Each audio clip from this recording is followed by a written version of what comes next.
আমরা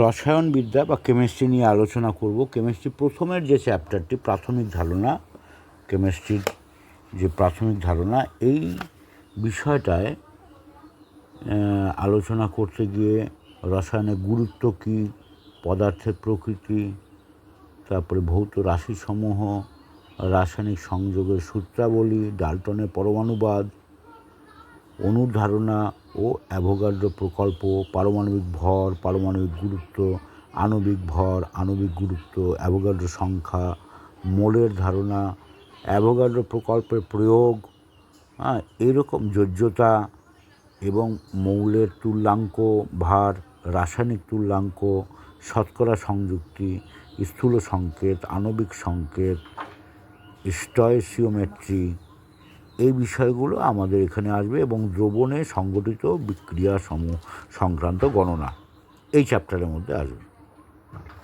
তো এই চ্যাপ্টারটা আলোচনা করতে গিয়ে সবচেয়ে বেশি যে জিনিসটা আমাদের প্রথমে দৃষ্টি আকর্ষণ করতে হবে বা শিখতে হবে সেটা হচ্ছে তুল্যাঙ্ক ভার। এই তুল্যাঙ্ক ভারের উপর অঙ্ক আসে। এই তুল্যাঙ্ক ভার কী, কেমন, এটা জানতে হবে। বিভিন্ন সূত্রগুলো আমরা যে পড়ছি সেই সূত্রগুলোকেও আমাদের একটু জেনে নিতে হবে, কারণ এখান থেকে অনেক অঙ্ক আসে। আর যেগুলো যিনি জানতে হবে যে বিভিন্ন সার্থক যে তাৎপর্যপূর্ণ অঙ্ক সংখ্যা, তারপরে বিভিন্ন একক থেকে অন্য এককে পরিবর্তন, এই বিষয়গুলো এই চ্যাপ্টারে ভালো করে করতে হবে। আমি আলোচনাটাকে বোঝার জন্য একটা অঙ্কের উদাহরণ দিয়ে আমি এগোবো, তাহলে তুল্যাঙ্ক ভার বিষয়টা কীভাবে আমরা করতে পারবো সে ব্যাপারে সমগ্র ধারণাটা আসবে। ধরে নেই এক্স গ্রাম কোনো একটি মৌল, সেখান থেকে ওই এক্স গ্রাম কোনো মৌল থেকে ওয়াই গ্রাম ক্লোরাইড পাওয়া যায়। যেমন যদি মৌলটি আমরা ধরি সোডিয়াম, তাহলে আমরা সোডিয়াম ক্লোরাইড একটি লবণ পাই। এখন এই সোডিয়াম, যাকে আমরা এক্স ধরেছি, এক্স গ্রাম, তাহলে এক্স গ্রাম কোনো মৌল থেকে কি উৎপন্ন হচ্ছে না, ওয়াই গ্রাম, অর্থাৎ এক্স নয় ভিন্ন গ্রাম, ওয়াই গ্রাম ক্লোরাইড উৎপন্ন হচ্ছে। তাহলে এই ক্ষেত্রে আমরা দেখব যে মৌলের তুল্যাঙ্ক ভার কত। তাহলে আমরা সমাধানটা কীভাবে করব? প্রথমে হচ্ছে ওয়াই গ্রাম যে ক্লোরাইড যৌগটা রয়েছে সেইখানে ক্লোরিনের পরিমাণটা কত। তাই ক্লোরিনের পরিমাণ কত হবে? ওয়াই মাইনাস এক্স গ্রাম, কারণ আমার ধাতুটা রয়েছে বা মৌলটা রয়েছে এক্স গ্রাম।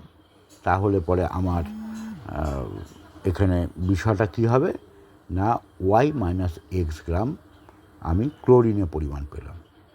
অর্থাৎ তাহলে ওয়াই মাইনাস এক্স, এই সংখ্যাটি এত গ্রাম ক্লোরিন যুক্ত থাকে এক্স গ্রাম মৌলের সঙ্গে। তাহলে আমরা জানি যে ক্লোরিন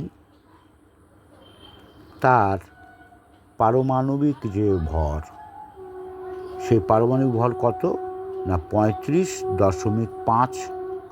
তাহলে 35.5 গ্রাম ক্লোরিন যুক্ত থাকে।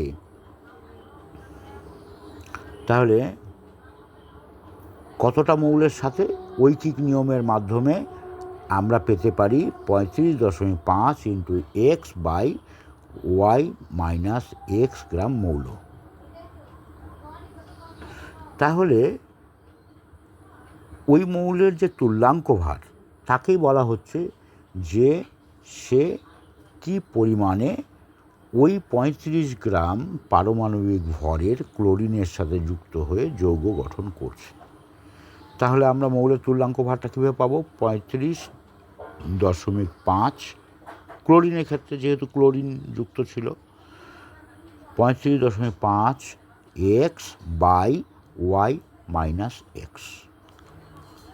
তাহলে এইখানে আমি এক্স এবং ওয়াইয়ের মানটা যদি সঠিকভাবে পাই তাহলে আমি সহজেই তুল্যাঙ্ক ভারটা আমি বার করতে পারবো। তাহলে এরই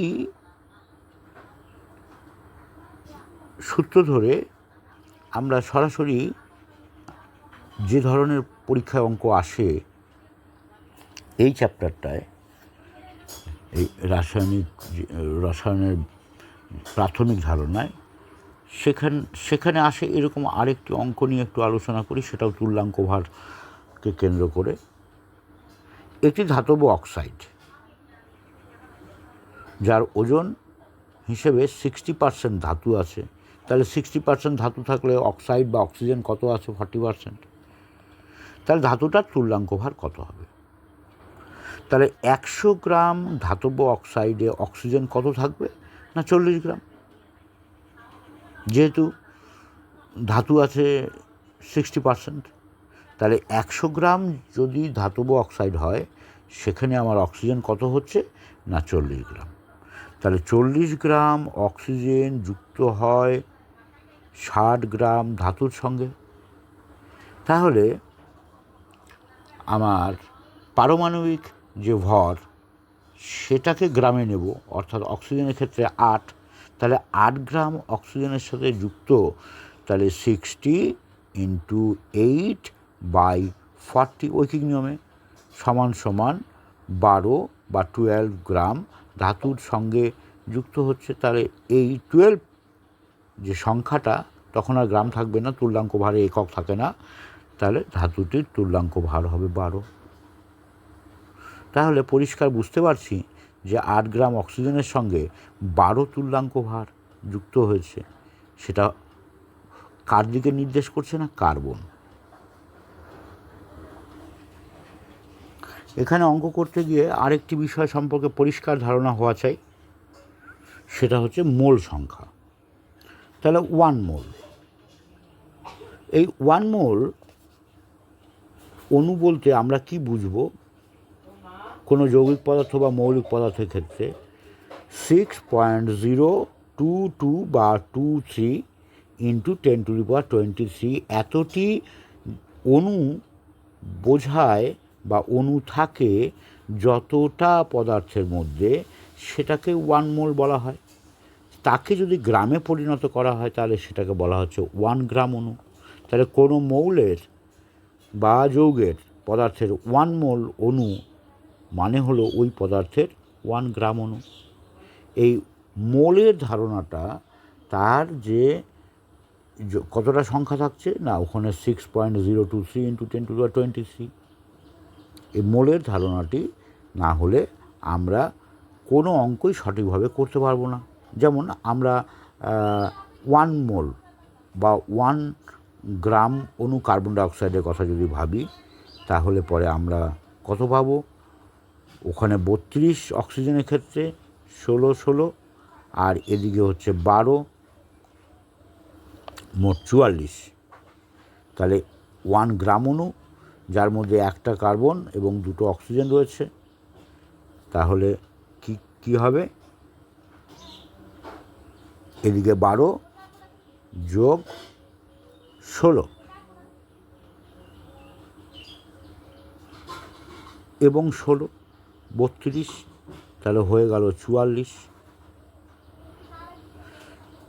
তাহলে আমরা 1 গ্রাম অণু সমান কার্বন ডাইঅক্সাইডের পরিমাণটা কত পাচ্ছি? এই জায়গাটা পরিষ্কার হতে হবে যে আমার 1 মোলের পরিমাণটা কত হবে। অক্সিজেনের ক্ষেত্রেও যদি আমি অক্সিজেন হয় তাহলে সেক্ষেত্রে কী হবে? না সেটা গ্রাম 16। সর্বক্ষেত্রেই কিন্তু আমরা দেখতে পাবো যে 6.022 × 10⁻23। যেমন সোডিয়াম পরমাণুর ক্ষেত্রে তার 1 গ্রাম পরমাণু, এর আগে যেমন আমরা বলেছি যে 1 গ্রাম অণু কার্বন ডাইঅক্সাইড, কিন্তু সোডিয়ামের ক্ষেত্রে কী হবে? সোডিয়াম একটি ধাতু, তাহলে 1 গ্রাম পরমাণু, তার পরিমাণ কত হবে? 1 মোল সোডিয়াম পরমাণু। 1 মোল সোডিয়াম পরমাণু মধ্যে কতগুলি পরমাণু থাকবে? অণু নয়, এটা পরমাণু সোডিয়ামের ক্ষেত্রে। তার কারণ সোডিয়াম পরমাণুতে ভাগ করা যায়, কার্বন ডাইঅক্সাইড গ্রাম অণু হিসেবে ট্রিট করা হয়, তাহলে এটা হবে 23 গ্রাম। এইভাবে আমরা যদি ধারণাটাকে একটু পরিষ্কার করি, তাহলে 1 মোল আয়তন, 1 মোল যে আয়নের সঙ্গে গ্রাম আয়নের সম্পর্কটা, তাহলে সেখান থেকে আয়তন কী হবে? 22.4 লিটার। তখন বিশেষ করে গ্যাসের ক্ষেত্রে মোল সংখ্যা এসটিপি, স্ট্যান্ডার্ড টেম্পারেচার অ্যান্ড প্রেসারে 22.4 লিটার আয়তনের যে কোনো গ্যাস 1 মোল গ্যাস অণু। এই যে আমাদের ছোট ছোট ধারণাগুলো, এটাকে স্পষ্ট করে রাখতে হবে। এই চ্যাপ্টারে বহুল ব্যবহৃত কতগুলো সংকেত বা অক্ষর, যেগুলো গ্রিক অক্ষর, সেগুলো আমাদের জানা খুব প্রয়োজন। যেমন alpha, beta, gamma, delta, epsilon, eta. তো আলফা আর বিটা আমরা সাধারণত, আলফা বিটা গামা আমাদের ধারণা আছে, ডেল্টাটা অনেকটা ডি এর মতো, এপসিলনটা ই এর মতো, এরটা অনেকটা ছোট হাতের এনের মতো, নিউটা অনেকটা ভি এর মতো, পাই আমরা অঙ্কে ব্যবহার করে থাকি, পাই সবাই জানি, আর রোটা অনেকটা কিউ এর মতো, সিগমা খুব ইম্পর্টেন্ট, সিগমাটি একটা জিরো, তার ডান দিকে একটু করে টান দেওয়া থাকবে, এটা সিগমা। এই টৌটা অনেকটা টি এর মতো। এগুলো সবই গ্রিক সব অক্ষর। থিটা আমরা জানি, ত্রিকোণমিতির থিটা আমরা ব্যবহার করে থাকি। কাপ্পা কে ছোটো হাতের কে দিয়ে প্রকাশ করা হয়। লামডাটা অনেকটা উল্টানো ওয়াইয়ের মতো। মিউ আমরা ব্যবহার করেছি ইউ এর নিচে একটি টান, মিউ। সাই, PSI, পি এর উচ্চারণ হবে না, সাই অনেকটা ত্রিশূলের মতো। ফাই একটা জিরোকে মাঝখান দিয়ে কেটে দিলে যেমন হয় তেমন। আর ওমেগা অনেকটা ছোটো হাতের ডাব্লিউ এর মতো। ভরের নিত্যতা সূত্রের প্রবর্তককে তিনি হচ্ছেন বিজ্ঞানী লেভয়েশিয়ার। ভরের নিত্যতা সূত্রটি কি? Law of conservation of mass. খুবই সোজা। যে কোনো রাসায়নিক বিক্রিয়ায় বিক্রিয়ক পদার্থের মোট ভরের সঙ্গে বিক্রিয়াজাত পদার্থের মোট ভর সমান হয়। আমরা যদি একটা উদাহরণ দিই, যেমন পৃথক দুটি পাত্রে সোডিয়াম ক্লোরাইড এবং সিলভার নাইট্রেট, এই দুটো দ্রবণ নেওয়া হলো এবং তাদের মধ্যে একটা বিক্রিয়া হলো।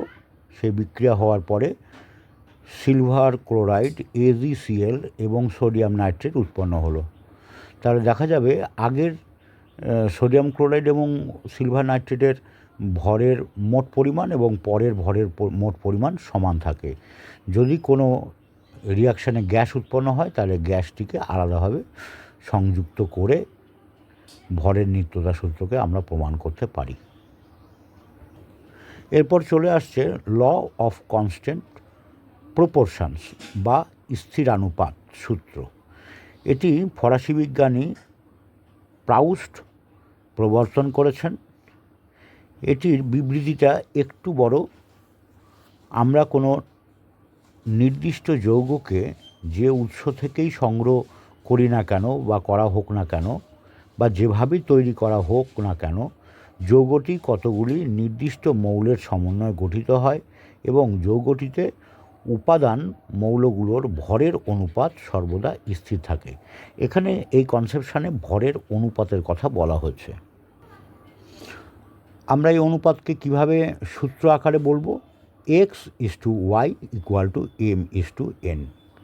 তাহলে এক্স কি আর ওয়াই কি? এবি যদি একটি যৌগ হয়, যেই যৌগের মধ্যে এ যৌগ এক্স গ্রাম আছে আর বি যৌগ ওয়াই গ্রাম, তাহলে তার ভর এম গ্রাম এ এর সঙ্গে এবং এন গ্রাম বি এর সঙ্গে যুক্ত হবে। তবে গিয়ে আমাদের এখানে আমরা এই অনুপাতটি পেতে পারবো, সেটা হচ্ছে x/y = m/n। এখন একটি কোশ্চেন চলে আসবে যে স্থিরানুপাত সূত্রটি কি সর্বক্ষেত্রে প্রযোজ্য? উত্তর হবে না। যদি বলা হয় স্থিরানুপাত সূত্রটির ব্যতিক্রম কি রয়েছে? ব্যতিক্রম রয়েছে যখন আইসোটোপ থাকবে তখন স্থিরানুপাত সূত্রের সমস্থানিক যে সংযুক্তি তার মধ্যে তারতম্য দেখা দেবে। যেমন অক্সিজেন 16, অক্সিজেন 17, অক্সিজেন 18 যদি হয়, সেক্ষেত্রে আমার x/y = m/n এই তথ্যটি সবসময় সঠিকভাবে প্রমাণিত হবে না। স্থিরানুপাত সূত্রের এটি একটি সীমাবদ্ধতা আইসোটোপের ক্ষেত্রে। এটা 1 নম্বর কোশ্চেন আসতে পারে। এরপরে চলে আসি ডাল্টনের গুণানুপাত সূত্র বা ল অফ মাল্টিপল প্রপোর্শনস। এটি কি? আমরা একটা উদাহরণ, সেই উদাহরণটা কীভাবে নিব? 1:3, আবার 1:2:3, আবার 1:3:4, এভাবে আমরা পূর্ণ সংখ্যার অনুপাত পেতে পারি। কিভাবে? ব্যাপারটা কি? দুটি মৌলের রাসায়নিক সংযোগে যখন 2 বা ততোধিক যৌগ উৎপন্ন হয়, তখন একটি মৌলের নির্দিষ্ট ভরের সঙ্গে অপর মৌলটির যে ভিন্ন ভিন্ন ভর সংযুক্ত হয় বা যুক্ত হয়, সেই ভরগুলির মধ্যে একটি সরল অনুপাত বর্তমান থাকে। এই সরল অনুপাত বলতে ছোট পূর্ণ সংখ্যার অনুপাত। উদাহরণ হিসেবে আমরা কার্বন এবং হাইড্রোজেনের যদি জৈব রসায়নের কথা ভাবি, তাহলে পরে আমরা দেখি C2H6। এটা কি না? ইথিলিন। এই ইথিলিনের মধ্যে আমরা 24 ভাগ ভরের কার্বনের সঙ্গে 6 ভাগ ভরের হাইড্রোজেন যুক্ত করে একটি যৌগ পেয়েছি। সেই ক্ষেত্রে আমার একটা অনুপাত পেয়ে যাব 24 আর ওদিকে 6।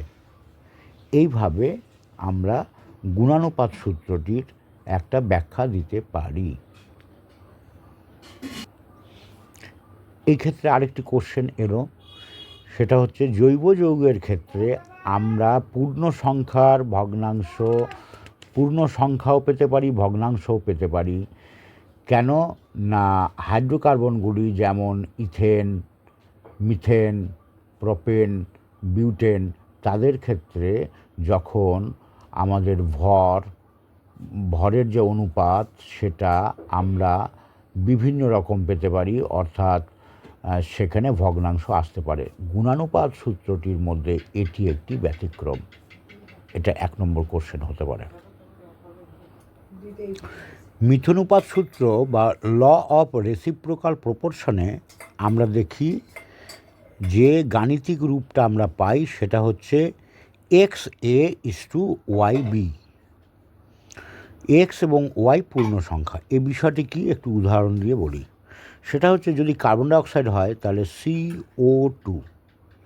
এখানে কার্বন এবং অক্সিজেনের যে ভর, তার অনুপাত হচ্ছে 12:32।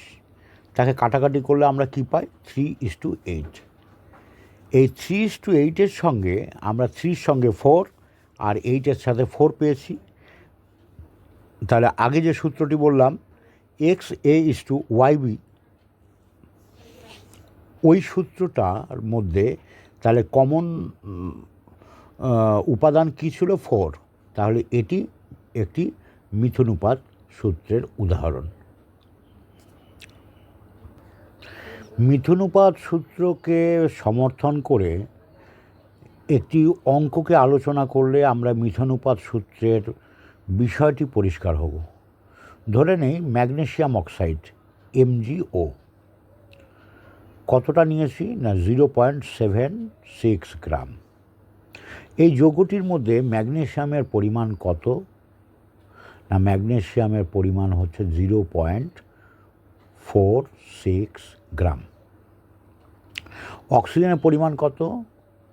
তাহলে 0.76 মাইনাস 0.46 ইকুয়াল টু 0.30 গ্রাম। তাহলে 0.76 গ্রাম ম্যাগনেসিয়াম অক্সাইডের মধ্যে আমরা ম্যাগনেসিয়াম পেয়েছি কত? 0.46 গ্রাম এবং অক্সিজেন পেয়েছি 0.30 গ্রাম। তাহলে 1 গ্রাম ম্যাগনেসিয়ামের সঙ্গে যুক্ত অক্সিজেনের পরিমাণটা আমরা কীভাবে পাবো? 0.30 বাই 0.46। ম্যাগনেসিয়ামের পরিমাণ দিয়ে যখন অক্সিজেনের পরিমাণটাকে ভাগ করব তখন আমরা কী পাবো? 0.652 গ্রাম অক্সিজেন। তাহলে 1 গ্রাম ম্যাগনেসিয়ামের সঙ্গে আমরা কতটা অক্সিজেন এখানে যুক্ত হয়ে আছে না? 0.652 গ্রাম। তাহলে এদের মধ্যে যখন আমি অনুপাত করব, সেই অনুপাতটা কিভাবে হবে না? অনুপাতটি ওই যে এর আগে বলেছিলাম আলোচনায় XA/YB, এই সূত্র অনুযায়ী আমার এখানে গুণিতক আকারে থাকছে, গুণিতক আকারে এখানে আমি পাচ্ছি। জায়গাটা পরিষ্কার হয়েছে আশা করি। আমরা যদি একে একক ধরি, অক্সিজেনকে একক ধরি, তার সেক্ষেত্রেও আমরা ওই অনুপাতটা পাবো যে 1.00:0.652। এবার কি হলো? একদিকে 1000 থাকলো, একদিকে 652 থাকবে, দশমিক উঠিয়ে দিলে। এই অনুপাতে ম্যাগনেসিয়াম অক্সাইড তৈরি হয়েছে। এইভাবে আমরা মিথনুপাত সূত্রকে তার সঙ্গতিপূর্ণ ব্যাখ্যা করতে পারি। এবার আলোচনা করব গে-লুসাকের গ্যাস আয়তন সূত্র নিয়ে। গে-লুসাকস ল অফ গ্যাসাস ভলিউমস। গে-লুসাক এটা আবিষ্কার করেছেন। তার বিবৃতিটি কেমন? গ্যাসীয় বিক্রিয়ায় অংশগ্রহণকারী বিক্রিয়ক গ্যাসগুলির সমচাপ ও উষ্ণতায়, এখানে দুটো কন্ডিশন, একটা হচ্ছে চাপ আর উষ্ণতা পি এবং টি, তাদের আয়তন ভি এর সরল অনুপাতে বিক্রিয়া করে এবং বিক্রিয়াজাত পদার্থ গ্যাসীয় হলে সমচাপ ও উষ্ণতায় বিক্রিয়াজাত পদার্থের আয়তনও বিক্রিয়কগুলির আয়তনের সঙ্গে সরল অনুপাতে থাকে। আমরা একটি সরল অনুপাত দিয়ে এটা বোঝার চেষ্টা করব। হাইড্রোজেন H2 2 অণু হাইড্রোজেনের সঙ্গে 1 অণু অক্সিজেন O2 বিক্রিয়া করে 2 অণু জল উৎপন্ন করে। তাহলে হাইড্রোজেন আয়তন যদি 2 হয়, অক্সিজেনের আয়তন যদি 1 হয়, তাহলে পরে জলের আয়তন আমার 2 হবে।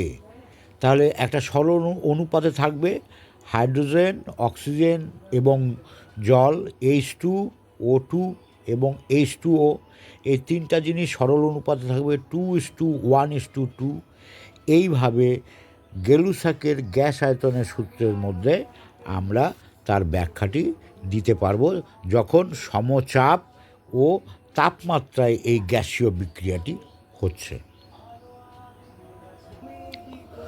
ডাল্টনীয় যৌগ এবং বার্থোলেডীয় যৌগর আমি উদাহরণ দিচ্ছি, বাকিটা বই থেকে পড়ে নিতে হবে, কারণ ডাল্টনের পরমাণুবাদ প্রাথমিক ছিল, তার মধ্যে কিছু ত্রুটি পাওয়া গিয়েছে এবং সেটা পরিমার্জন হয়েছে। কার্বন ডাইঅক্সাইড, জল, এইগুলো হচ্ছে ডাল্টনীয় যৌগ। কেন না? যে মৌল বা যে যৌগে মৌলিক পদার্থের পরমাণুগুলি পূর্ণ সংখ্যা সরল অনুপাতে থাকে, ডাল্টনীয় অনুযায়ী, ডাল্টনীয় বাত অনুযায়ী, যৌগ অনুযায়ী, কার্বন ডাইঅক্সাইড এবং জল বা এই ধরনের সরল যৌগগুলো তার আমরা ডাল্টনীয় যৌগ হিসেবে বলতে পারি। কিন্তু যখন বার্থোলেডীয় যৌগ পাবো, যেসব যৌগে মৌলিক পদার্থের পরমাণুগুলি পূর্ণ সংখ্যার সরল অনুপাতে থাকে না, ভগ্নাংশে থাকে, তাদেরকে বার্থোলেডীয় যৌগ বলি। যেমন কপার সালফাইড। কপার সালফাইড কীরকম? CuS, সেখানে Cu তার একটি মাত্র পরমাণু থাকলেও সেটি কিন্তু 1.7 S এই হিসাবে থাকে, তাই এটাকে বলা হচ্ছে বার্থোলোডিও যৌগ। এই প্রসঙ্গে অ্যাভোগাড্রো প্রকল্প, যেটি খুব ইম্পর্টেন্ট, তার বিবৃতিটি একটু আমাদের জানা দরকার। একই চাপ ও উষ্ণতায় সম আয়তন বিশিষ্ট সমস্ত গ্যাসই সমান সংখ্যক অণু ধারণ করে বা বর্তমান থাকে। আমরা অ্যাভোগাড্রোর সংখ্যা আগেও পেয়েছি 6.023 × 10⁻23, কোনো বইতে 6.022 × 10⁻23, ওই 0.1 জন্য কোনো ব্যাপার নেই, একই সংখ্যা প্রায়। তাহলে এই অ্যাভোগাড্রো সংখ্যার যখনই আমি পাচ্ছি, তার প্রকল্পটি কি, এই প্রকল্প সম্পর্কে আমার ধারণা পরিষ্কার হওয়া উচিত, যেটা গেলুসাকের গ্যাস আয়তন এবং অ্যাভোগাড্রো প্রকল্পের মধ্যে একটা সমতা বিধান আমরা রূপ দেখতে পাচ্ছি। সেটা হচ্ছে একই চাপ ও উষ্ণতায় সম আয়তন বিশিষ্ট সমস্ত গ্যাসই, মৌলিক কিংবা যৌগিক, সমান সংখ্যক অণু বা মলিকুল ধারণ করে বা বর্তমান থাকে। একটা উদাহরণ দেওয়া যেতে পারে, যেমন চাপ যদি P হয়, T যদি উষ্ণতা হয়, তাহলে কোনো কার্বন ডাইঅক্সাইড গ্যাসের মধ্যেই, কার্বন তো অধাতু আর অক্সিজেন গ্যাস, কিন্তু যখন কার্বন ডাইঅক্সাইড হচ্ছে তখন সেটা গ্যাস, তাহলে এখানে অণুর সংখ্যাটা N সংখ্যক অণু বর্তমান থাকবে।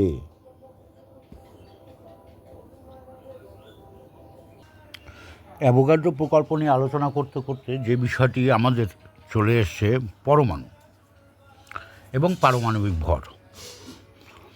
একটা কোশ্চেন খুব ইম্পর্ট্যান্ট, সেটা হচ্ছে ভর বর্ণালী বীক্ষণ যন্ত্র বা মাস স্পেকট্রোগ্রাফ দিয়ে সঠিকভাবে পারমাণবিক ভর নির্ণয় করা যায়। আমরা জানি পারমাণবিক ভরের কোনো একক নেই, কিন্তু IUPAC বা ইউপ্যাক পদ্ধতিতে ইউনিফায়েড বা স্মল ইউ দ্বারা পারমাণবিক ভরের একক প্রকাশ করা হয়। এই দুটো ছোটো কোশ্চেন। কোন যন্ত্র দিয়ে আমি সঠিকভাবে পারমাণবিক ভর, কোনো মৌলের পারমাণবিক ভর পেতে পারি? না, সেটা হচ্ছে মাস স্পেকট্রোগ্রাফ যন্ত্রের মধ্য দিয়ে। আর যদিও আমরা জানি যে পারমাণবিক ভরের কোনো একক নেই, তা সত্ত্বেও আমরা ইউনিফায়েড ব্যবহার করে থাকি আন্তর্জাতিক ক্ষেত্রে। উদাহরণ হিসেবে আমি একটু বলি, হাইড্রোজেনের ক্ষেত্রে 1.00797 ইউ পারমাণবিক ভর হাইড্রোজেন, তাহলে যাকে আমরা সাধারণত 1 ধরে থাকি। হিলিয়ামের পারমাণবিক ভর 4.00 ইউ, যাকে আমরা 4 ধরে থাকি। বোরন যার ক্ষেত্রে 10.81 ইউ, যাকে আমরা 11 ধরতে পারি। কার্বন 12.01 ইউ, যাকে আমরা পূর্ণ 12 ধরি। ফ্লোরিন 19.00 ইউ, যাকে আমরা 19 ধরি।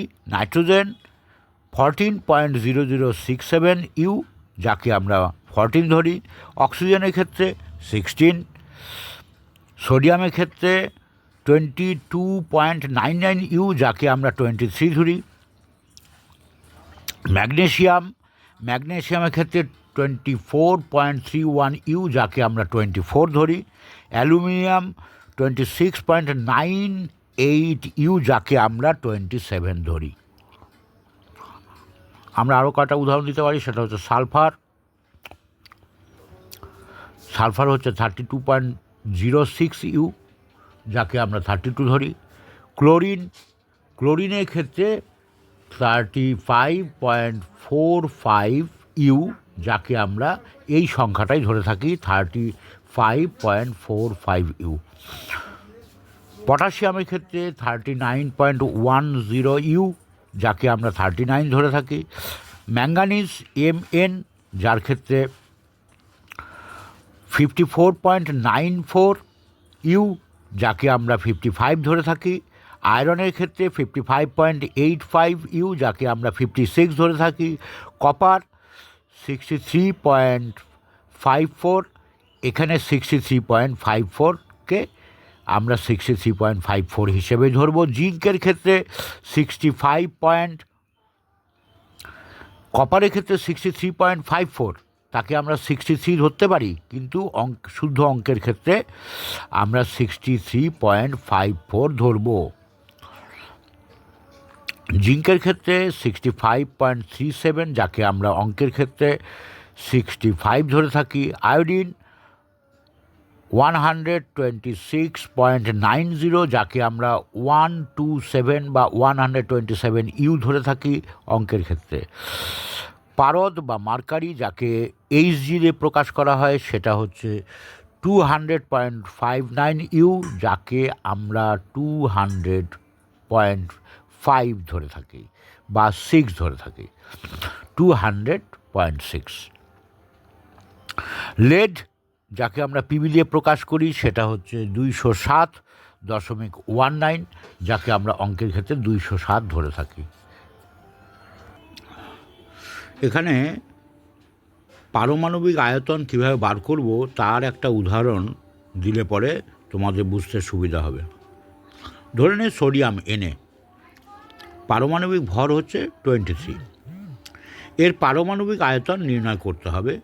তাহলে পারমাণবিক আয়তন নির্ণয় করতে গেলে যে জিনিসটা লাগবে উপাদান হিসাবে অঙ্কের, সেটা হচ্ছে সোডিয়ামের ঘনত্ব। তো সোডিয়ামের ঘনত্ব আমরা জানি 0.972 গ্রাম এম L⁻⁻1। তাহলে যদি সোডিয়ামের পারমাণবিক আয়তন বার করতে যাই তাহলে কীভাবে বার করব না, ভরকে ঘনত্ব দিয়ে ভাগ করলে পরেই আয়তন বেরোবে। এমকে ডি দিয়ে ভাগ করতে হবে, ভরকে ভাগ করতে হবে ডি দিয়ে, ঘনত্ব দিয়ে, ডেন্সিটি দিয়ে।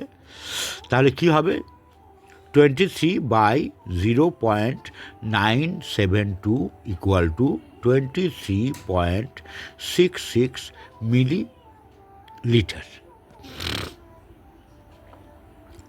এবার বলবো মৌলের গ্রাম পরমাণু সংখ্যা কীভাবে বার করব। তাহলে মৌলের ভর গ্রামে প্রকাশ করা হয়েছে। তাহলে মৌলের ভরকে যদি মৌলের গ্রাম পারমাণবিক ভর দিয়ে ভাগ করা যায় তবে গিয়ে আমরা মৌলের গ্রাম পারমাণবিক সংখ্যা পাবো বা গ্রাম পরমাণু সংখ্যা পাবো। একটা উদাহরণ দিই। আমরা জানি N2 নাইট্রোজেন, তাহলে N2 42 গ্রাম, N2তে গ্রাম পরমাণু সংখ্যা কত, এটা যদি আমরা বার করতে যাই তাহলে কীভাবে বার করব, 42 গ্রামকে ভাগ করতে হবে 14 গ্রাম দিয়ে, কারণ আমরা জানি যে ওর পারমাণবিক ভর 14 নাইট্রোজেনের। তাহলে পারমাণবিক ভরকে দিয়ে, গ্রাম পারমাণবিক ভরকে দিয়ে মৌলের ভরকে যদি ভাগ করা যায় তাহলে তার মধ্যে কতগুলো পরমাণু রয়েছে, তাহলে এক্ষেত্রে 42কে 14 দিয়ে ভাগ করলে কত হচ্ছে 3, তাহলে 3টি পরমাণু রয়েছে। আমার উত্তর হবে 3। এইভাবে আমরা গ্রাম পারমাণবিক সংখ্যা বার করতে পারি। এবার বলবো গ্রাম অণু সংখ্যা, যেটা সব সময় লাগবে। আমি একটা উদাহরণ দিয়ে তারপরে সংজ্ঞায় যাই, তাহলে সুবিধা হবে। আমি ধরে নেই 88 গ্রাম কার্বন ডাইঅক্সাইডে গ্রাম অণুর সংখ্যা কত, এটা বার করব। তাহলে কার্বন ডাইঅক্সাইডের যে আণবিক ভর সেটা 44 আমরা জানি। তাহলে 88 গ্রামকে 44 দিয়ে ভাগ করলে পরে বেরোয় 2। তাহলে আমার গ্রাম অণুর সংখ্যা কত, 2। এইভাবে গ্রাম অণু সংখ্যা আমরা বার করতে পারি। কিভাবে না, পদার্থের গ্রামে প্রকাশিত যে ভর তাকে পদার্থের গ্রাম আণবিক ভর দিয়ে ভাগ করলে গ্রাম অণু সংখ্যা আমরা পেতে পারি। আশা করি উদাহরণ দিয়ে বুঝতে সুবিধা হচ্ছে। আমি কয়েকটি গ্যাসের গ্রাম আণবিক ভর বলছি, যা আমাদের মনে রাখতে হবে। সেটা হচ্ছে নাইট্রোজেন। নাইট্রোজেনের গ্রাম আণবিক সংখ্যা কত হবে? না 28। অক্সিজেন গ্রাম আণবিক সংখ্যা কত হবে? না 32। কার্বন ডাইঅক্সাইড গ্রাম আণবিক সংখ্যা কত হবে? 44। H2O বা জল বা বাষ্প, তার গ্রাম আণবিক সংখ্যা কত হবে? না 18। আমি যদি ইথাইল অ্যালকোহলের বাষ্পের ক্ষেত্রে গ্রাম আণবিক ভর হিসাব করি, তাহলে কত পাবো? না 46 গ্রাম। আমি একটা সহজ উদাহরণ দিয়ে এটা বোঝানোর চেষ্টা করি যে কিভাবে আমরা মোল অণু গণনা করব। 1.8 মিলিলিটার জলে কত মোল অণু বর্তমান, এরকম একটা যদি অঙ্ক থাকে, আমরা জানি জলের ঘনত্ব 1.0 গ্রাম সেমি টু দি পাওয়ার -3। তাহলে 1.8 মিলিলিটার বা 1.8 সেমি কিউব জলের ভর বা মাস বা এম আমরা কীভাবে পাবো? না আয়তনকে ঘনত্ব দিয়ে গুণ করব, আয়তন ইন্টু ঘনত্ব। তাহলে আয়তন কত? 1.8। আর জলের ঘনত্ব কত? না 1.0 অর্থাৎ 1। তাহলে এই দুটো করলে পরে গুণ করলে আমরা কী পাবো? 1.8 গ্রাম। তাহলে 1.8 মিলিলিটার জলের ভর বা মাস কত পেলাম? 1.8 গ্রাম। এইভাবে তাহলে ওই পরিমাণ জলে মোল সংখ্যা কত হবে? ভরকে মোলার ভর দিয়ে ভাগ করতে হবে। তাহলে জলের মোলার ভর কত? আমরা একটু আগে বললাম 18। তাহলে মোলার ভর বলতে 18 গ্রাম। আর জলের ভর কত বেরোলো 1.8 মিলিলিটারের ক্ষেত্রে? না 1.8 গ্রাম। তাহলে ভরকে মোলার ভর দিয়ে ভাগ করলে পাবো সেই যৌগের অণুর মোল সংখ্যা। তাহলে জলের অণুর মোল সংখ্যা এক্ষেত্রে কী হবে? 1.8 গ্রাম বাই 18 গ্রাম সমান সমান 0.1। মোল সংখ্যা 0.1। বোঝা গেল? আজকের এই ক্লাসের একদম শেষের দিকে এসে আমরা যে জায়গায় দাঁড়িয়ে আছি সেটা হচ্ছে, কোনো গ্যাসের আণবিক ভর যদি ক্যাপিটাল এম হয় ধরা হয় এবং তার বাষ্প ঘনত্বকে যদি ক্যাপিটাল ডি ধরা হয়, তাহলে এদের সম্পর্ক হচ্ছে ডি বাষ্প ঘনত্ব সমান সমান তার আণবিক ভরের হাফ। অর্থাৎ কোনো গ্যাসের আণবিক ভর সেই গ্যাসের বাষ্প ঘনত্বের দ্বিগুণ। এটা আমাদের অঙ্কের ক্ষেত্রে মনে রাখতে হবে, সূত্র হিসেবে মনে রাখতে হবে, এবং এর একটা প্রমাণ আছে, সেই প্রমাণটা আমাদেরকে করে নিতে হবে। বাষ্প ঘনত্ব কাকে বলব? কোনো গ্যাসের বাষ্প ঘনত্ব যদি ভি আয়তনের গ্যাসের ভর হয়, তাহলে পরে তাকে ভাগ করব কত দিয়ে? না ভি আয়তন হাইড্রোজেনের গ্যাসের ভর, এবং যেটা অর্থাৎ হাইড্রোজেনের গ্যাসের ভরের সাপেক্ষে একই আয়তনের গ্যাসের ভরের যে অনুপাত, তাকেই বাষ্প ঘনত্ব বলা হচ্ছে সেই গ্যাসের, যখন টেম্পারেচার এবং প্রেশার একই থাকবে। তাহলে গ্যাসের বাষ্প ঘনত্ব ডি আমরা যদি সংজ্ঞা আকারে দেখি বা লিখি, তাহলে কীভাবে লিখব? গ্যাসের এন সংখ্যক অণুর ভরকে যদি এন সংখ্যক হাইড্রোজেন অণুর ভর দিয়ে ভাগ করা যায়, তাহলে যা পাওয়া যাবে সেটাকেই বলা হচ্ছে তার ওই গ্যাসের বাষ্প ঘনত্ব বা ডি। তাহলে আমরা একটা ছোট্ট বিষয় এখানটাতে আলোচনা করে নেই, যে হাইড্রোজেনের পারমাণবিক ভর হচ্ছে 1.008, তাহলে তার আণবিক ভর সমান সমান কত হবে? এম সমান সমান কত হবে? পারমাণবিক ভর হচ্ছে 1.008, তাহলে তাকে 2 দিয়ে গুণ করলে কত হবে? 2.016। তাহলে আণবিক ভরটা কত হবে? বাষ্প ঘনত্বকে গুণ করব, তাহলে 2.016 ইন্টু ডি বা বাষ্প ঘনত্ব। তো এটাকে আমরা 2 ধরেছি, তাহলে আণবিক ভর সমান সমান 2 ইন্টু হাইড্রোজেনের প্রেক্ষিতে গ্যাসটির বাষ্প ঘনত্ব। আজকে আলোচনা এই পর্যন্তই থাক। অনেক অঙ্ক আছে, অনেক রকম অঙ্ক আছে, করলে পরে সব আয়ত্তে চলে আসবে। অ্যাভোগাড্রো সংখ্যা মনে রাখতে হবে, অ্যাভোগাড্রো নীতি মনে রাখতে হবে এবং ছোট ছোট সূত্রগুলোকে ভালো করে পড়তে হবে।